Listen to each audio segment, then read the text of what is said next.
성경하심으로 우리의 신앙을 고백하겠습니다.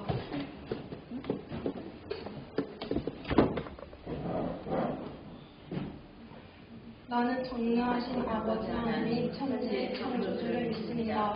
나는 그의 유일하신 아들 우리 주 예수 그리스도를 믿습니다.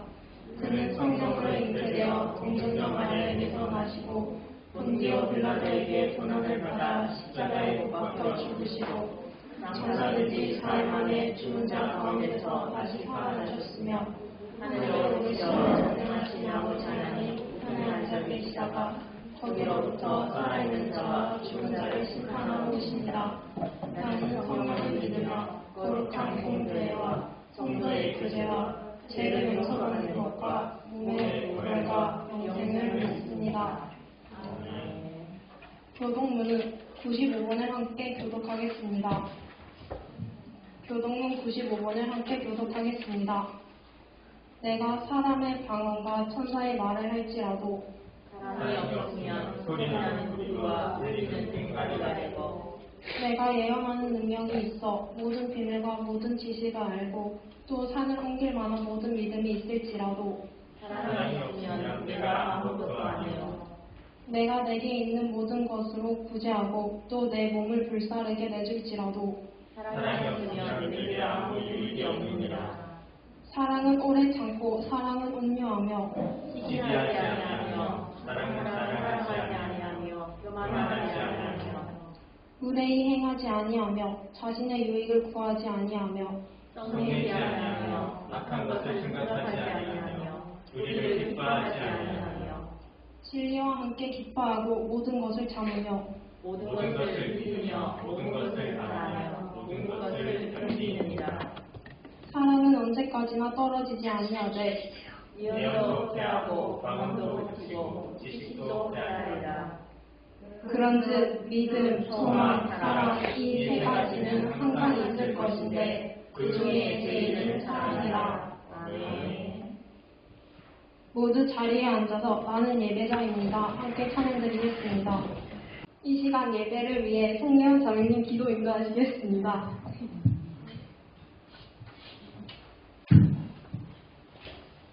오늘 이 자리에 중고등부 다 같이 모여 예배드리게 해주신 하나님 아버지 감사합니다.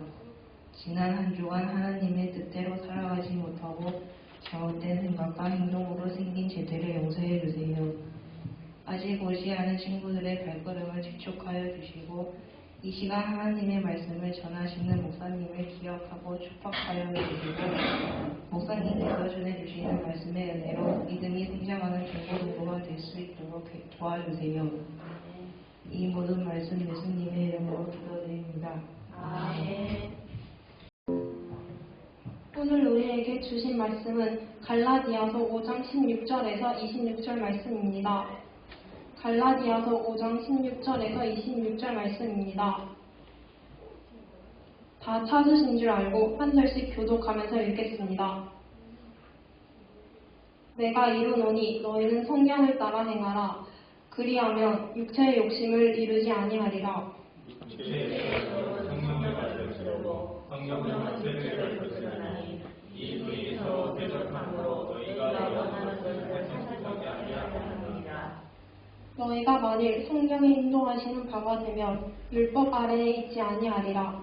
육체의 유명하니 성령과 배우는 것과 호색과 우상 숭배와 주술과 원수 맺는 것과 분쟁과 시기와 분쟁과 방 짓는 것과 분열함과 이단과 흑기와 술 취함과 방탕함과 노고와 같은 것들이라. 전에 너희에게 경계한 것 같이 경계하노니 이런 일을 하는 자들은 하나님의 나라를 유혹으로 받지 못할 것이요 오직 성령의 열매는 사랑과 희락과 화평과 오래 참음과 자비와 양선과 충성과 온유와 절제니 이 같은 것을 금지할 법이 없느니라. 그리스도 예수의 사람들은 육체와 함께 그 정욕과 탐심을 십자가에 못 박았으니라. 만일 우리가 성령으로 살면 또한 성령으로 행할지니 헛된 영광을 구하여 서로 노엽게 하거나 서로 투비하지 말지니라. 아멘. 마지막 이식 24절부터 26절까지 세 절의 말씀을 한 번 더 읽어보도록 하겠습니다. 갈라디아서 5장 24절부터 26절까지의 말씀입니다. 우리 한 목소리로 함께 읽겠습니다. 그리스도 예수의 사람들은 육체와 함께 그 정욕과 탐심을 십자가에 못 박았느니라. 만일 우리가 성령으로 살면 또한 성령으로 행할지니 헛된 영광을 구하여 서로 노엽게 하거나 서로 투기하지 말지니라. 아멘. 나만 읽고 있니? 나만 읽었어? 예. 우리는 지금요 뭐하고 있냐면 하나 수연아 잘 들어봐봐. 우리는 지금 신앙과 믿음과 십자가 예수님 그런 거에 대해서 이야기하고 있어요. 그래서 지난주에 뭘 강조했냐 하니까 우리가 제대로 된 어떤 세상의 빛을 발휘하기 위해서 내가 먼저 이 신앙과 믿음을 잘 사용해야 된다고 강조했었어요. 그게 맞잖아. 우리가 세상이 빛이고 소금이고 이런 역할을 하려면 내가 바라야지 그래도 이야기할 수 있는 거잖아요. 나는 막 쓰레기고 막 아무 때나 이야기하는데 그 부분도 열심히 살아야지. 착하게 살아야지. 그렇게 이야기할 수가 없잖아요. 그래서 중요한 건 믿음을 바르게 사용하고 신앙을 바르게 키워나가는 것입니다. 그러면 물어봐야 될 것 같아요. 믿음을 바르게 키우는 것, 신앙을 바르게 지켜내는 것, 어떻게 그럴 수 있을까 하는 거죠. 자, 여기서 질문 들어갑니다. 근데 있잖아요. 너네 다 알고 있는 거예요. 우리 믿음을 지키기 위해서, 믿음을 지키고 키우기 위해서 뭐가 필요할까요? 우선님. 응? 양심? 양심. 예. 맞아요. 네, 양심. 또, 자, 한 가지 나왔어요. 양심. 예. 도서만 한번 들어봅시다. 믿음과 신앙을 키우기 위해서 필요한 건 뭘까요?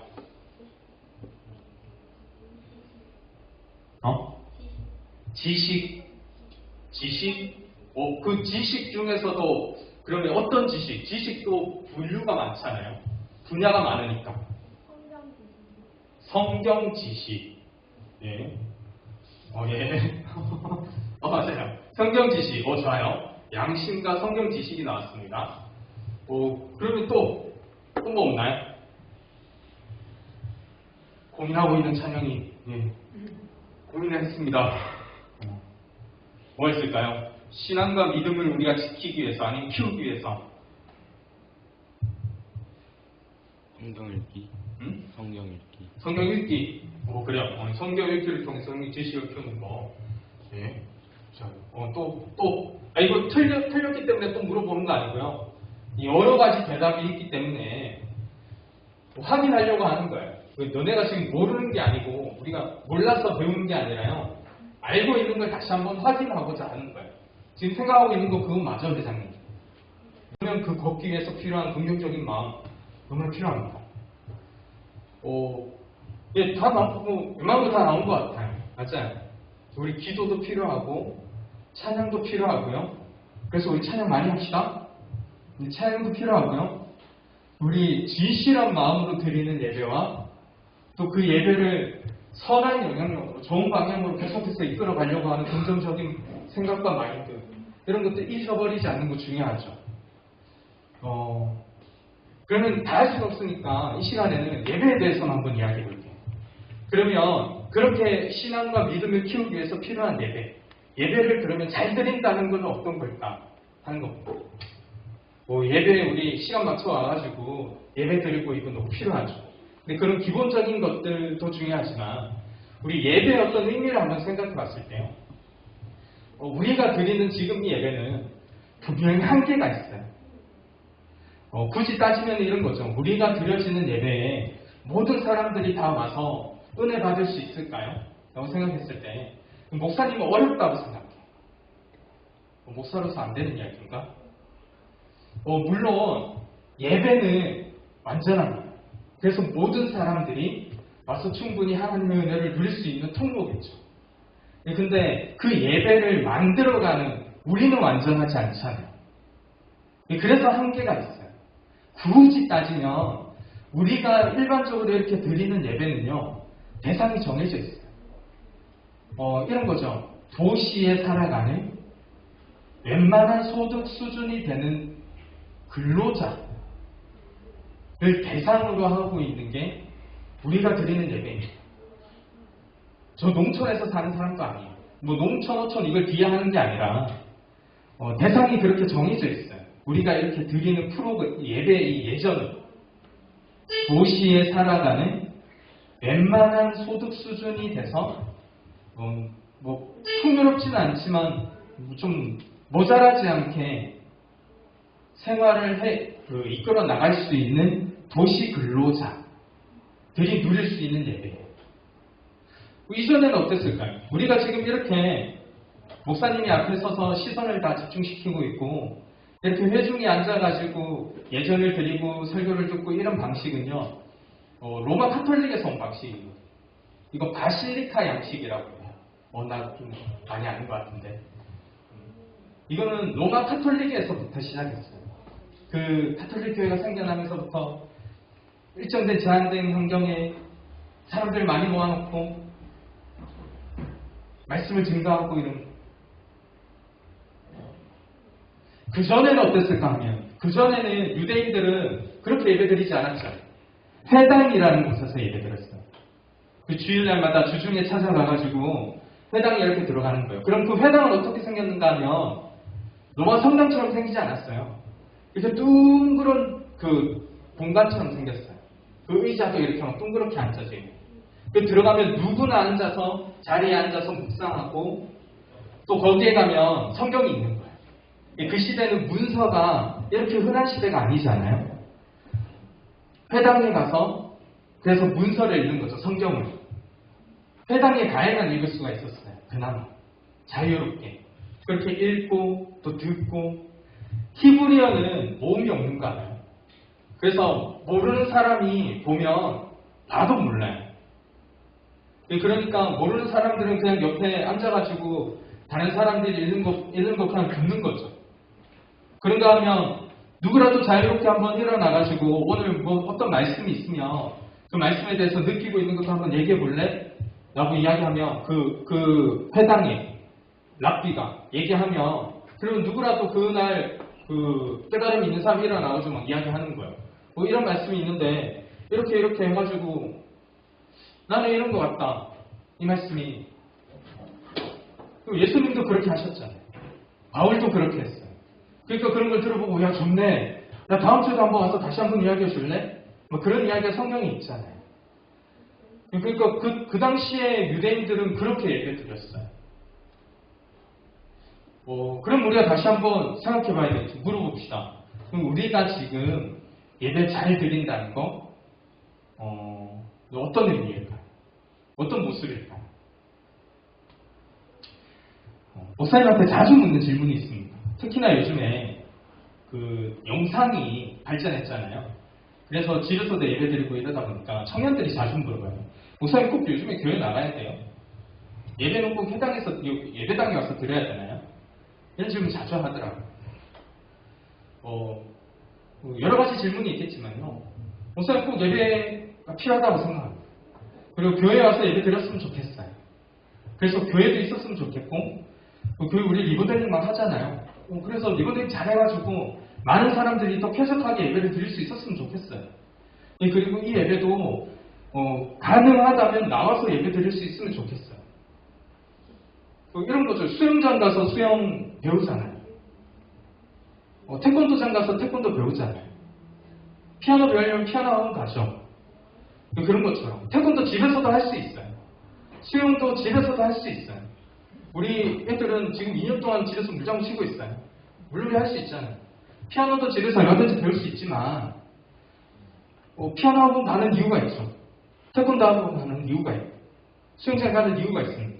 그리고 수영장에서도 수영이 안 배워지면 다른 데서 수영 배우기 요원한 일이 더 어려워요. 훨씬 힘들죠.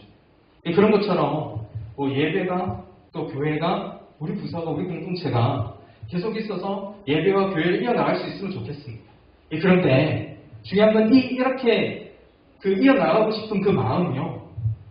그래서 여러분들이 지금 교회 와가지고 예배를 드릴 때 우리가 드리던 그 예배를 그대로 너네가 이어가지고 그냥 그대로 유지시켜주고 잘 돌려주길 원하는 건 아니에요. 오히려 이런 거죠. 지금 교회가 이렇게 서 있어요. 그리고 우리가 이렇게 예배 드려요. 이 교회는 우리 시대, 너네 아버지 시대의 교회의 모습이에요. 예배의 모습입니다. 그리고 원하기는 너네 시대의 너네의 교회와 너네의 이야기를 써내려가길 원합니다. 그러기 위해서 또 교회 나와야 되지 않을까요? 예배가 필요하지 않을까요? 그러니까 예배가 교회가 그냥 필요하다는 게 아니라 우리 시대에는 요만큼 썼어요. 이런 방식으로 썼어요. 이게 무조건 뭐 좋다는 것도 아니고 나쁘다는 것도 아니지만 좋다는 것도 아니고 나쁘다는 것도 아니고 뭐 어쩌라는 거. 아무튼 우리는 그냥 이렇게 썼다고요. 이런 방식으로. 근데 여기에서 좋은 건 유지가 되길 원하지만 나쁜 것도 그대로 끌고 가면서 그래서 지금 교회의 모습들을 유지시키는데 그렇게 여러분들의 신앙이 사용되지 원하지 않는다는 거죠. 정말 원하는 건 교회에 와서 우리처럼 그 다음 세대도 계속해서 자신의 신앙의 이야기를 써내려가길 원한다는 것입니다. 그게 예배 아닐까요? 그게 예배 잘 드린다는 거겠죠. 그럼 무조건 예배 와가지고 차시라하게 잘 앉아있고 조용하게 있다가면 예배 잘 드리는 게 아니라 그 예배를 통해서 교회를 통해서 이 시대의 나의 신앙의 이야기를 써내려가는 거. 그러니까 이런 거죠. 실제적으로 술 먹어야 돼요? 교회 다니는 사람 술 마셔야 되나요? 뭐 이런 질문들 하거든요. 성경에는 선택받은 사람은 술 안 먹게 돼 있어요. 뭔가 서원이 있거나 하나님 앞에 내가 뭔가 드려졌거나 서원을 했다면 그 서원이 이루어지는 동안에는 독주와 포도주와 포도로 된 것들도 다 금해라 라고 되어 있거든요. 그러니까 뭔가 사명자라면 아니 그리스도를 살아간다면 술 안 마셔도 될 것 같아요. 근데 마시는 사람들도 많이 있어요. 왜냐하면 이런 거예요. 우리 시대에는 술 안 마시고는 사회생활이 안 됐어요. 회사를 못 다녔어요. 이해해요? 대학생활이 안 됐어요. 그런데 요즘에는 그렇지 않잖아요. 요즘에는 오히려 대학교 가서요. 나는 교회 다닐 때는 술 안 마셔요. 그러면 그래? 마시지 마. 이런 분위기 아니에요. 회사 가서도요. 막 올릴 때 회식 갔어요. 저는 크리스찬이기 때문에 술 안 마십니다. 그러면 그래? 알았어. 라고 하는 분위기잖아요. 오히려 나는 크리스찬이기 때문에 이런 거는 절제합니다. 라고 하는 게 오히려 더 인정받는 분위기도 있어요. 인정해주는 사람들도 있어요. 예전에는 그게 안 됐다. 그러니까 예전에 우리 시대는 목사님 시대는 그런 거예요. 성경에는 술 안 마시는 게 더 좋지만 어쩔 수 없이 마시게 되는 그 신앙의 이야기가 있었어요. 그럼 너네들은 똑같이 답습할 필요가 있을까요? 그럼 너네들의 신앙의 이야기를 써내려 보는 것도 필요한 거죠. 있어야 되지 않을까요? 예배를 잘 드린다는 거, 예배를 열심히 드린다는 거, 신앙을 바르게 키워나간다는 거, 그런 의미가 있는 것 같습니다. 우리의 신앙의 이야기가 있는지 없는지. 그러면 빠르게 한번 가보도록 하겠습니다. 그럼 중요한 게 있어요. 신앙의 이야기를 써내려가는데 무엇으로 써내려가야 될까 하는 거죠. 어떻게 써내려가야 될까요? 그냥 그래서 우리들 신앙에 우리 마음대로 해도 되냐라고 하면 그건 또 아니에요. 이런 거죠. 이거는 따지고 보면 입맛의 문제거든요. 만약에 김치찌개를 끓여요. 김치찌개를 막 끓이는데 김치찌개 끓이는 법이 있잖아 기본적으로. 그런데 나는 김치찌개 끓이는데 김치를 조금만 넣을래. 나는 김치 싫어하니까. 나는 돈가스 좋아하니까 돈가스 좀 넣지 뭐. 피자도 잘 먹고 입맛에 맞으니까 피자도 넣을래. 라고 해가지고 팔팔팔팔팔 끓여요. 김치찌개가 될까요? 맞아요. 잘하는구나. 김치찌개가 안 돼요. 그건 요리가 아니잖아요. 그러니까 기본적으로 우리가 김치찌개 끓이는 법은 별 필요가 있겠죠. 그 연습할 필요가 있겠죠. 뭐 그런 것들을 다 버릴 필요는 없어요. 우리 교회와 예배를 통해서, 지금 신앙을 통해서, 지금 바탕을 통해서 김치 어떻게 끓이는지 배운다면 필요한 건 뭐예요? 내 입맛과 네 입맛이 다를 수가 있어요. 어른의 입맛과 또 아이의 입맛이 다르잖아요. 또 세월 지나면요, 시간 지나면 또 입맛도 달라져, 자기 입맛도. 매운 거 잘 먹다가 못 먹기도 하고요. 짠 거 싫다가 짜게 먹기도 하고 그래요. 그런 입맛을 이야기하는 거예요. 굳이 따지지 않아요. 그러면 김치찌개 끓이는 기본적인 방법은 별 필요가 있지 않아요. 그럼 이거 어디서 배워야 될까요?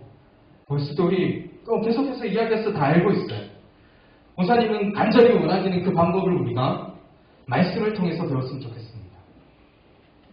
강력한 기준이죠.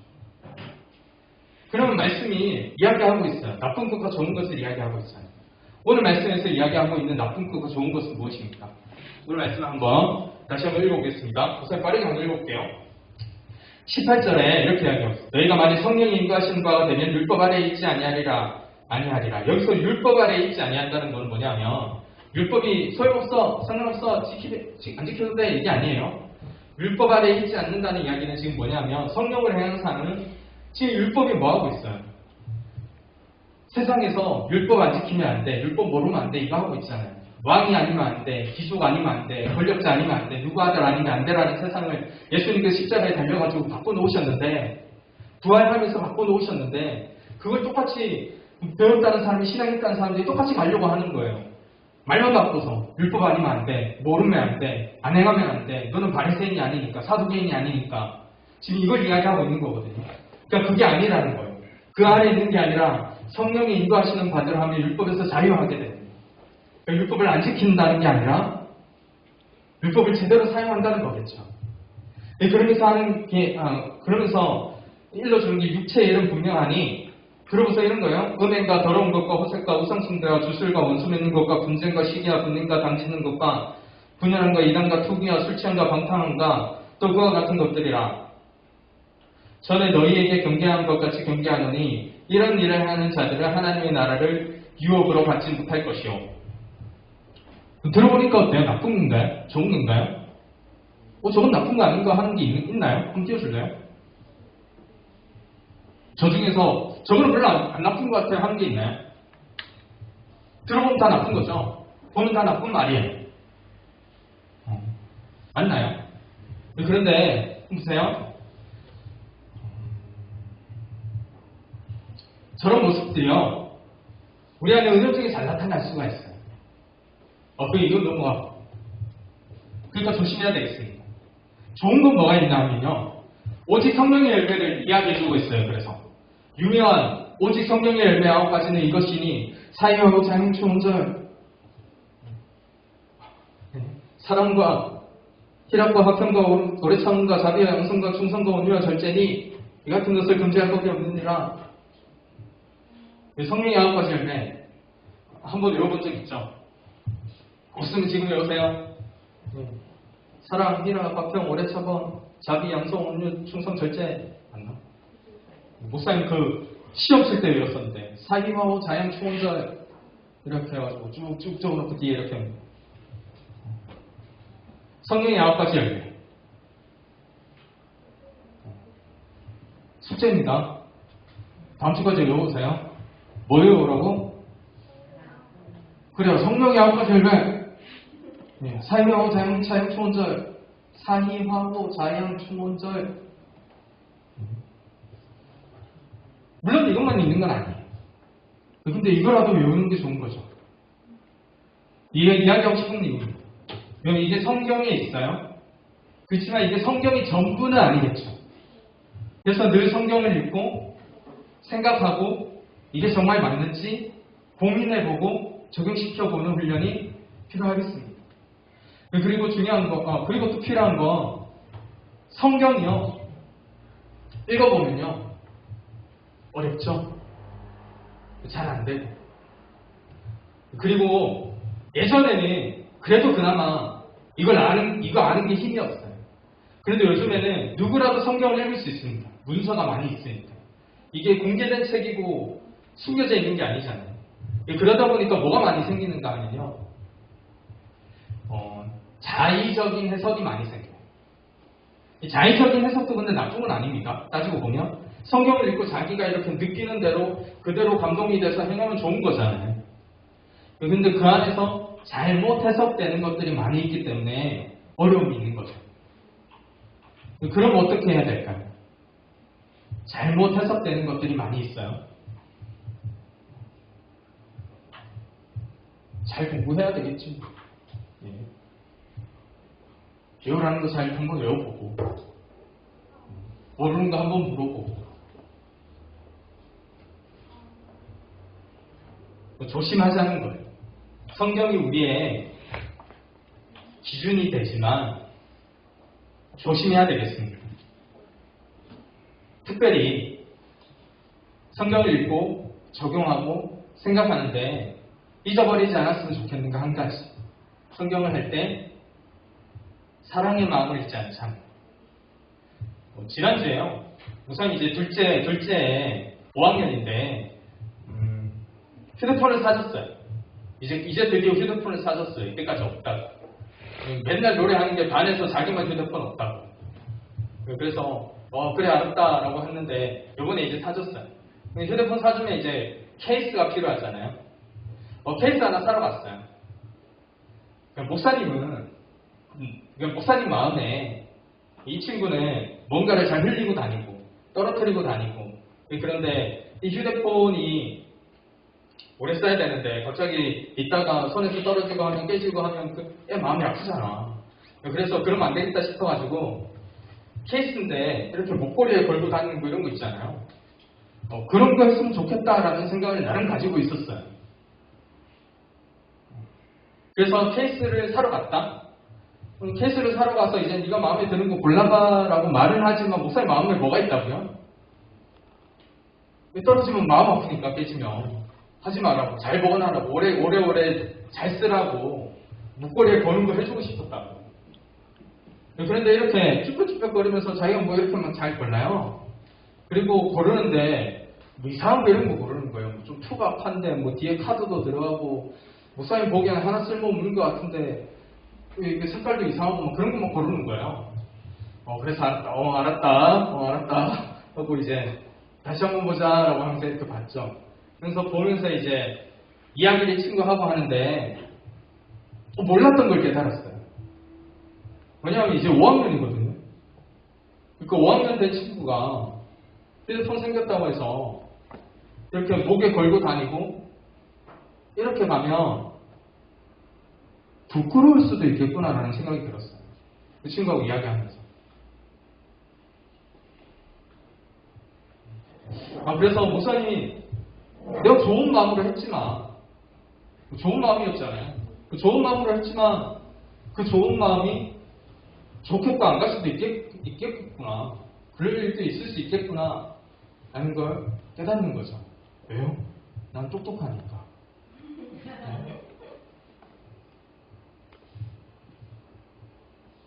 이런 일은 비일비재한 것 같습니다. 목사님 새아이를 키우니까요. 새아이 키우면서 이런 일이 좀 비일비재한 것 같아요.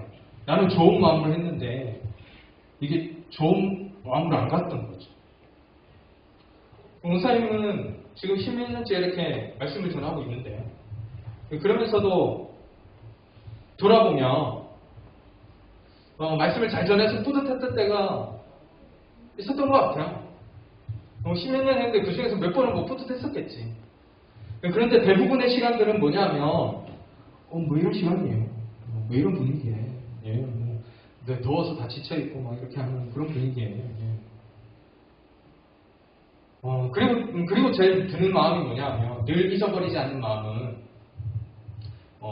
두려운 마음, 걱정되는 마음 이렇게 이야기했는데 이게 잘 전해진 걸까? 선한 영향이 된 걸까? 그리고 그 마음을 잊어버리면 안 될 것 같아요. 내가 아무리 좋은 걸 전하더라도 맞는 이야기를 하더라도 성경에 맞는 이야기 있지 뭐 나쁜 이야기 있겠어요. 그럼에도 불구하고 조심해야 되겠구나라는 생각을 지난주에 또 그 일을 통해서 하게 됐어요. 우리도 성경을 읽을 때 그래서 그 마음을 잊지 않았으면 좋겠습니다. 맞는 이야기입니다. 좋은 이야기입니다. 그래서 그렇게 해석하지만 적용하려고 하지만 그 안에 분명히 또 사랑이 중요하다고 이야기하고 있잖아요. 그래서 나 혼자 좋기보다는 서로가 좋은 일, 그리고 가능하다면 네가 좋은 일, 거기에서 한번 손해도 봐줘. 그런 공동체가 되면 어떨까 생각해 보는 거죠. 정리하겠습니다. 신앙과 믿음을 잘 지키는 게 중요합니다. 예배를 통해서 그렇게 할 수 있습니다. 그 예배는 그냥 드리는 예배가 아니라 우리의 신앙의 이야기가 있는 예배입니다. 그리고 그런 신앙의 이야기를 그냥 써내려가지 말고요. 말씀을 통해서 써내려가. 사랑의 마음을 잊지 말자. 기도드리겠습니다. 은혜가 충만하신 아버지 하나님, 오늘도 예배를 드렸습니다. 예배를 드리는 가운데 주님께서 주시는 말씀을 통하여 우리 또한 그리스도인 되게 하시고 신앙과 믿음을 제대로 사용하고 사용해 나가는 우리가 될 수 있도록 주님 인도하여 주시옵소서. 그 말씀 주 예수 그리스도의 이름으로 기도드립니다. 아멘. 주기도문 함으로 예배를 마치겠습니다. 하늘에 계신 우리 아버지, 아버지의 이름을 거룩하게 하시며 아버지의 나라가 오게 하시며 아버지의 뜻이 하늘에서와 같이 땅에서도 이루어지게 하소서. 오늘 우리에게 일용할 양식을 주시고 우리가 우리에게 잘못한 사람을 용서하여 준 것 같이 우리 죄를 용서하여 주시고 우리를 시험에 빠지지 않게 하시고 악에서 구하소서. 나라와 권능과 영광이 영원히 아버지의 것입니다. 아멘.